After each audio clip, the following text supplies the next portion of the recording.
Apicista, si tu souffres toujours en amour, ce n'est peut-être pas parce que tu tombes sur les mauvais hommes, mais parce que tu es trop gentil. Et dans ce monde, les femmes trop gentilles finissent souvent brisées. Femme de valeur, le problème ce n'est pas ta bonté, c'est ton déséquilibre.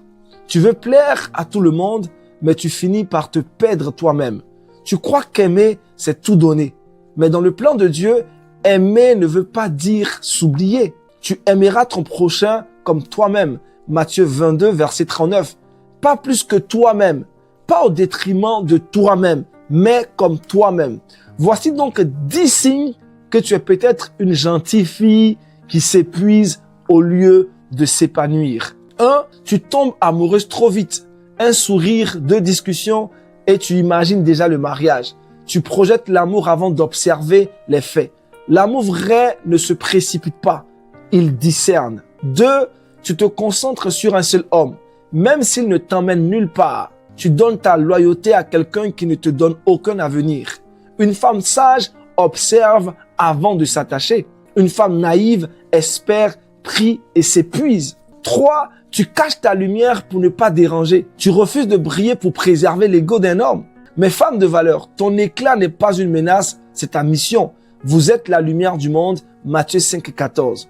4. Tu renonces à tes rêves pour être validé. Tu peux être aimé, approuvé, accepté.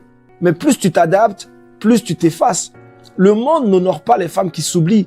Il exploite leur silence. 5. Tu n'es pas authentique. Tu changes ton langage, ton look, ton attitude pour plaire. Mais l'amour vrai commence par la vérité. Sois vrai, même si ça ne plaît pas à tout le monde. 6. Tu ne comprends pas la psychologie masculine. Tu crois qu'il t'aimera parce que tu donnes. Mais un homme ne tombe pas amoureux de ta gentillesse. Il s'attache à ton respect et à ta valeur. La femme vertueuse est la couronne de son mari. Proverbe 12, verset 4. 7. Tu excuses tout. Tu justifies ses absences, ses mensonges, ses silences. Mais chaque excuse détruit un peu ton estime. L'amour sans réciprocité n'est pas de l'amour, c'est une dépendance. 8. Tu confonds souffrance et sincérité. Tu penses que supporter, c'est prouver ton amour. Mais l'amour de Dieu ne blesse pas, il guérit. L'amour ne fait point de mal au prochain. Romains 13, verset 10. 9. Tu ne distingues pas la patience de la stagnation. La patience te fait grandir. La stagnation t'endort. Pose-toi la question. Suis-je dans un processus ou dans une perte de temps? 10. Tu veux sauver tout le monde. Tu tombes amoureuse d'hommes brisés, croyant que ton amour les changera. Mais c'est Dieu, pas toi, qui restaure les cœurs.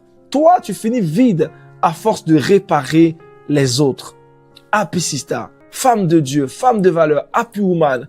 Tu peux être douce sans être docile. Tu peux être aimante sans être naïve. Tu peux aimer fort sans t'oublier.